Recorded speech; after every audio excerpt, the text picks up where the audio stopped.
En nombre del Padre, del Hijo y del Espíritu Santo. Hermanos, bienvenidos a una entrega más de la Liturgia de la Palabra. Hoy domingo 20 de febrero del año 2022, domingo de la séptima semana del tiempo ordinario. El color litúrgico es verde, las lecturas corresponden al ciclo C. La antífona de entrada está tomada del Salmo 12, versículo 6. Confío, Señor, en tu misericordia. Se alegra mi corazón con tu auxilio. Cantaré al Señor por el bien que me has hecho.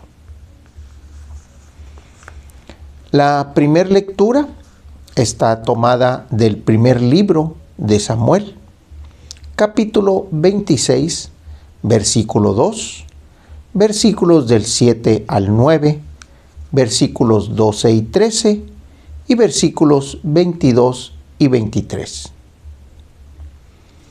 En aquellos días, Saúl se puso en camino con 3,000 soldados israelitas, bajó al desierto de Zif en persecución de David y acampó en Jaquilá. David y Abisai fueron de noche al campamento enemigo y encontraron a Saúl durmiendo entre los carros. Su lanza estaba clavada en tierra junto a su cabecera, y en torno a él dormían Abner y su ejército. Abisai dijo entonces a David: Dios te está poniendo al enemigo al alcance de tu mano. Deja que lo clave ahora en tierra con un solo golpe de su misma lanza. No hará falta repetirlo.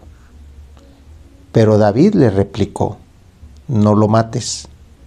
¿Quién puede atentar contra el ungido del Señor y quedar sin pecado?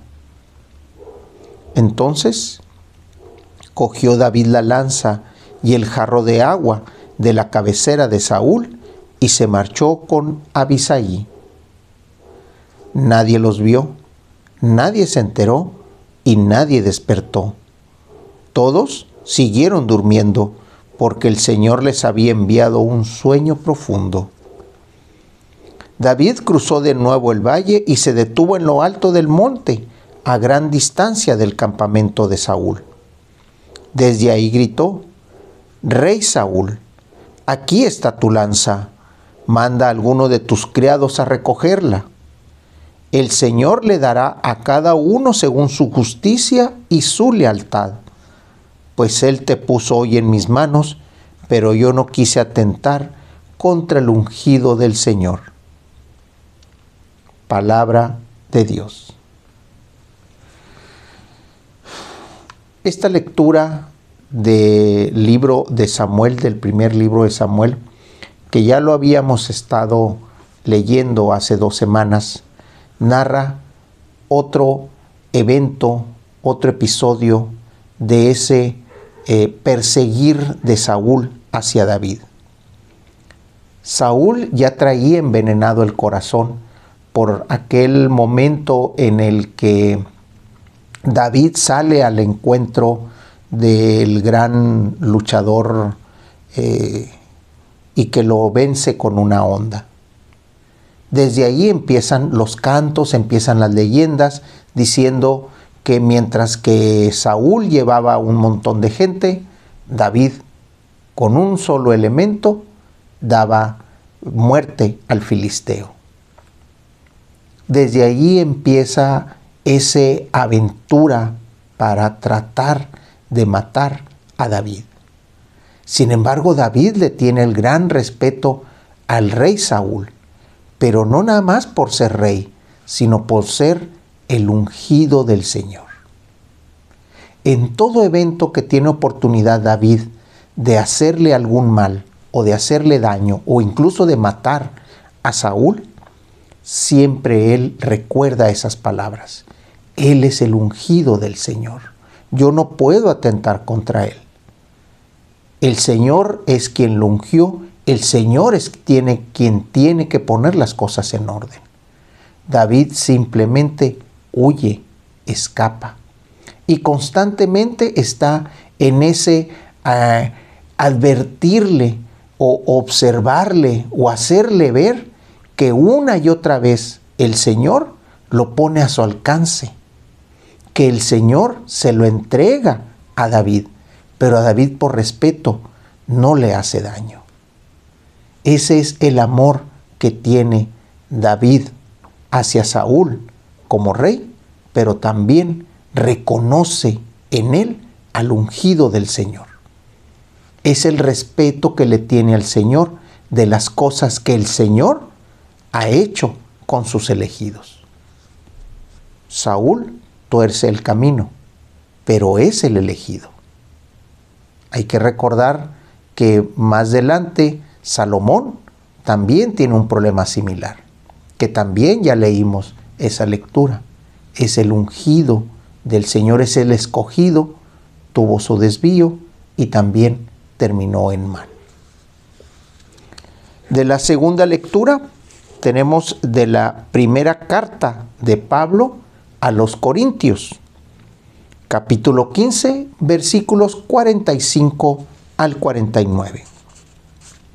Hermanos, la Escritura dice que el primer hombre, Adán, fue un ser que tuvo vida. El último Adán es espíritu que da la vida. Sin embargo, no existe primero lo vivificado por el espíritu, sino lo puramente humano. Lo vivificado por el espíritu viene después. El primer hombre, hecho de tierra, es terreno. El segundo viene del cielo. Como fue el hombre terreno, así son los hombres terrenos. Como es el hombre celestial, así serán los celestiales.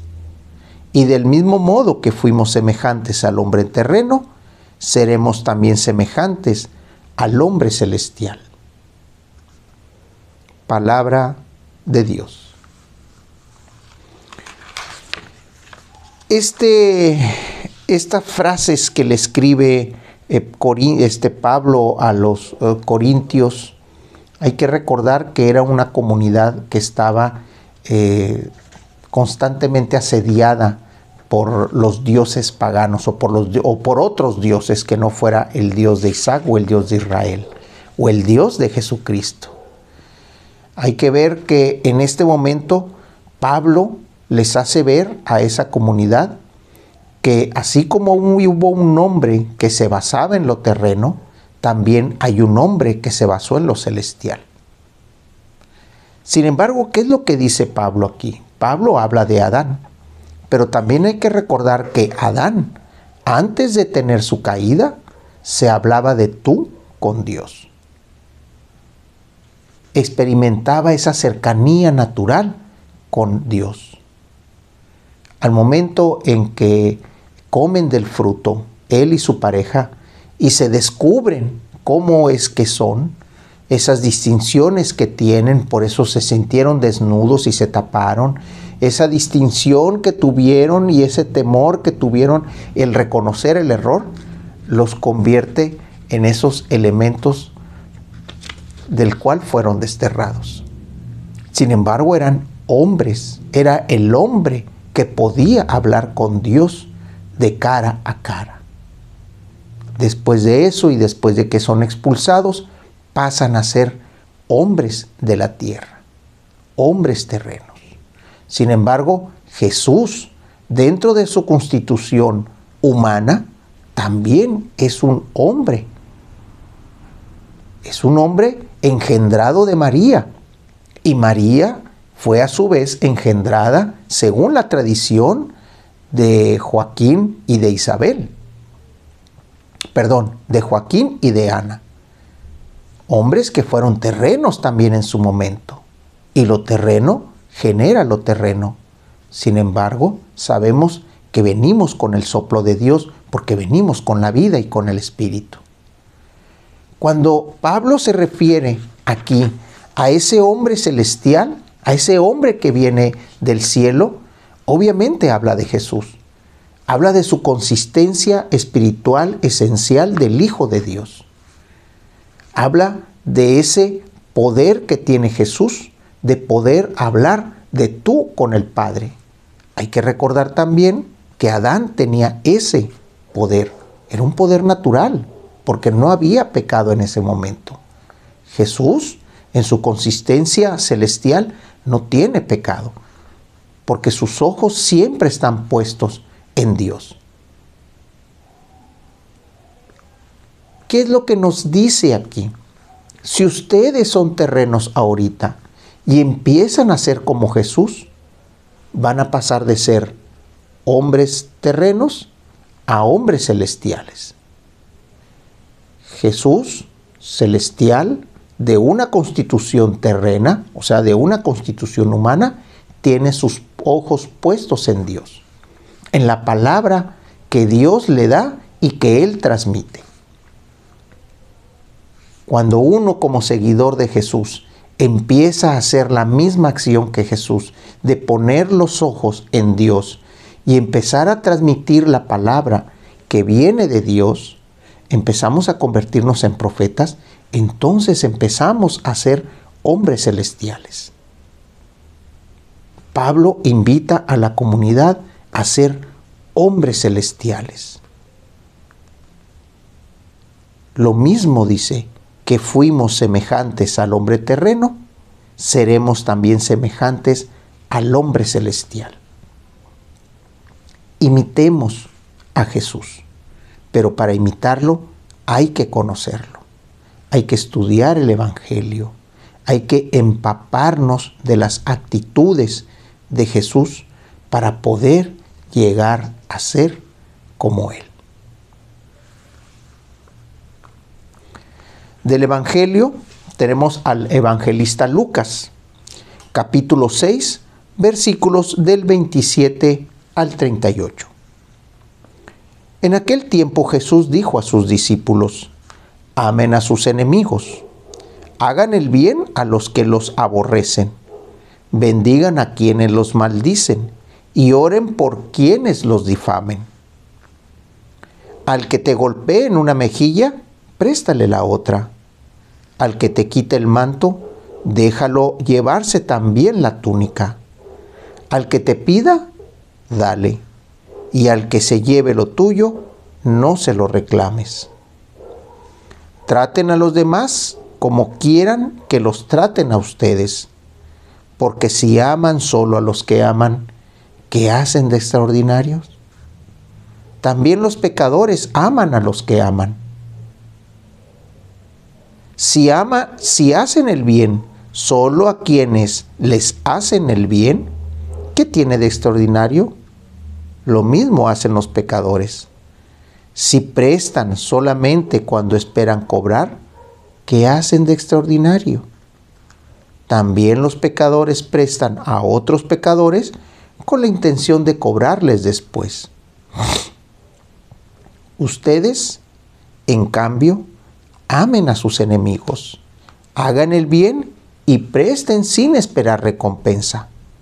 Así tendrán un gran premio y serán hijos del Altísimo, porque Él es bueno hasta con los malos y los ingratos.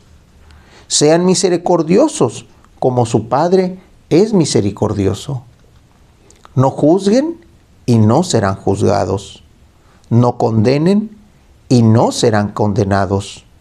Perdonen y serán perdonados. Den y se les dará.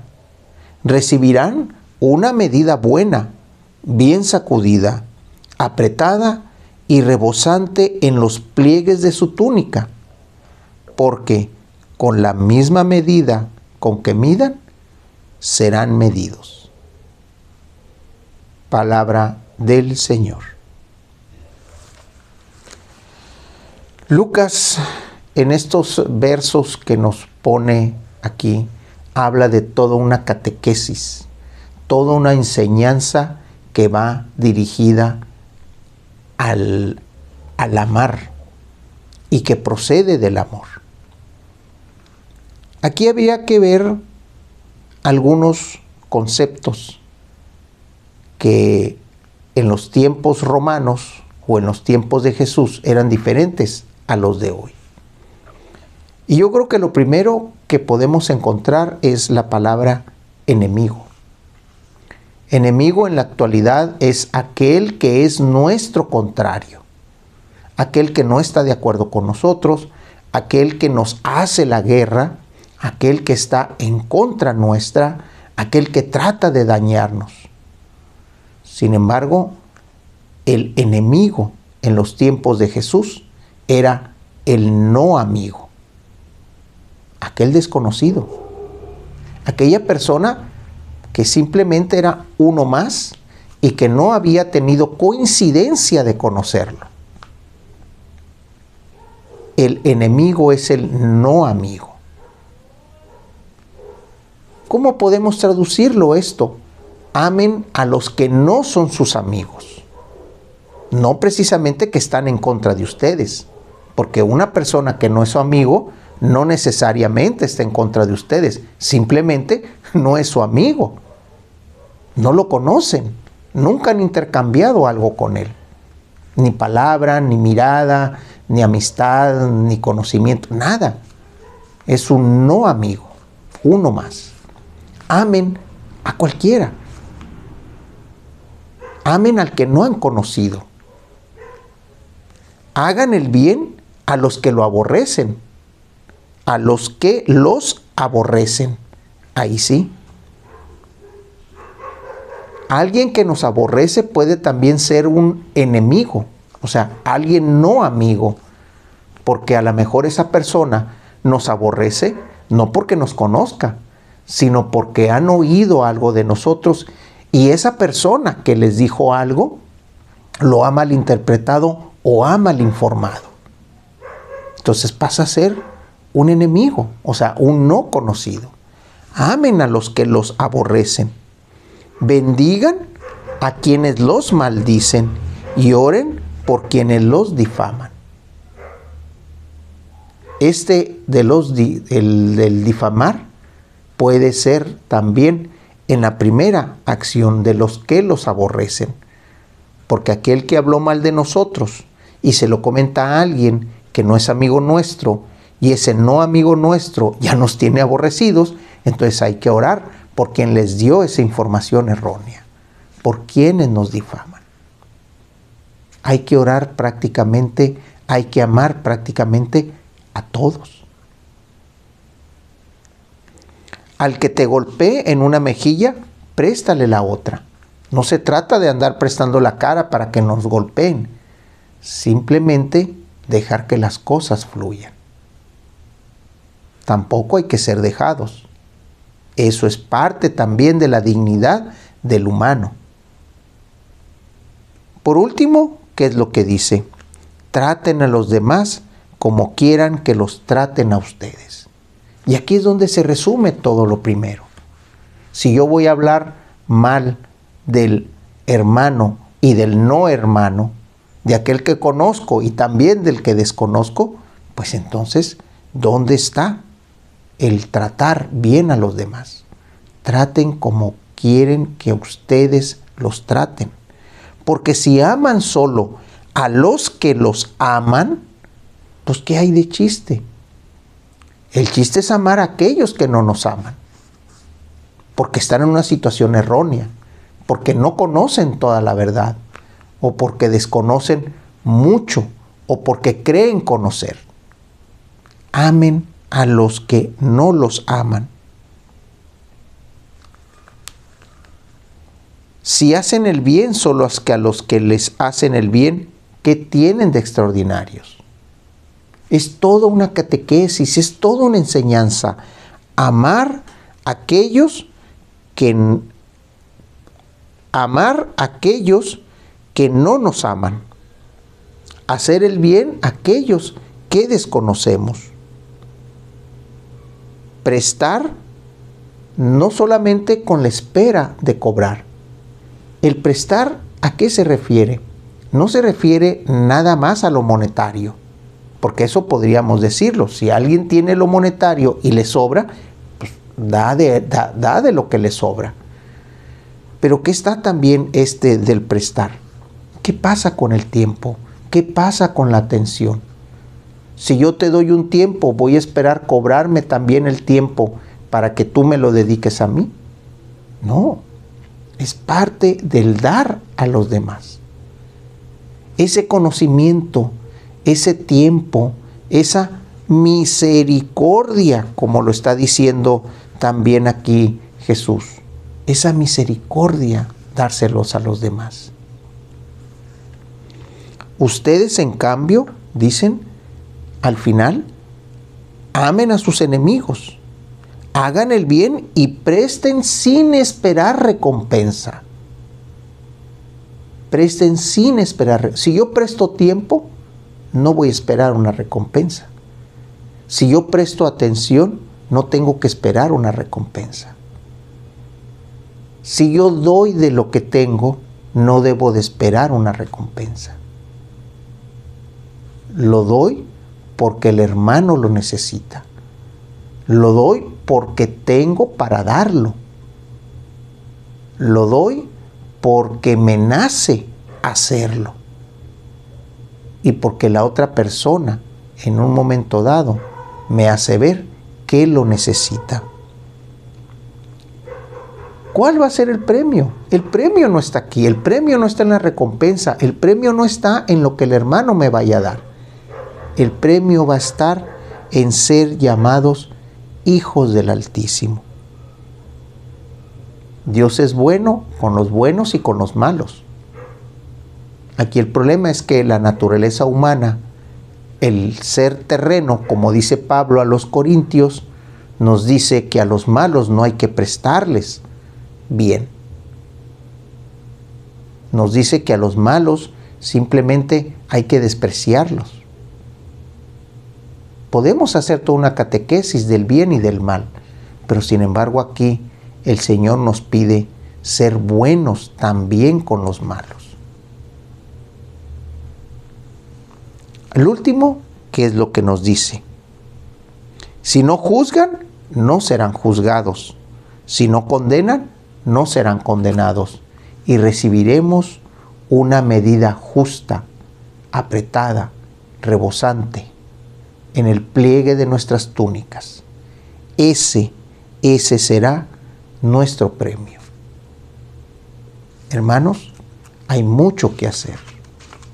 En la primera lectura vimos cómo el Señor le ponía a David a su enemigo.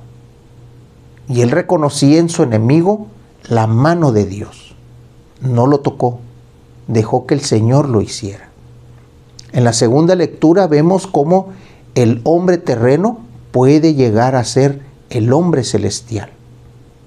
Y Lucas nos da una catequesis de cómo podemos acercarnos a ser ese hombre celestial. Una serie de instrucciones, una serie de pasos, una serie de elementos que día a día tenemos que ir poniendo. Va a ser difícil para el hombre terreno llegar a ser el hombre celestial. Va a ser difícil reconocer al elegido de Dios, al ungido de Dios en el hermano. Va a ser difícil ver al Cristo en el hermano, porque tenemos que empezar a ser esos hombres celestiales y dejar paso a paso de ser hombres terrenos. De la oración colecta, el día de hoy, domingo 20 de febrero del año 2022, domingo de la 7ª semana del tiempo ordinario, nos dice: concédenos, Dios Todopoderoso, que la constante meditación de tus misterios nos impulse a decir y hacer siempre lo que sea de tu agrado, por nuestro Señor Jesucristo, tu Hijo, que vive y reina, y es un solo Dios en unidad con el Espíritu Santo, por los siglos de los siglos. En nombre del Padre, del Hijo y del Espíritu Santo. Hermanos, Dios los bendiga.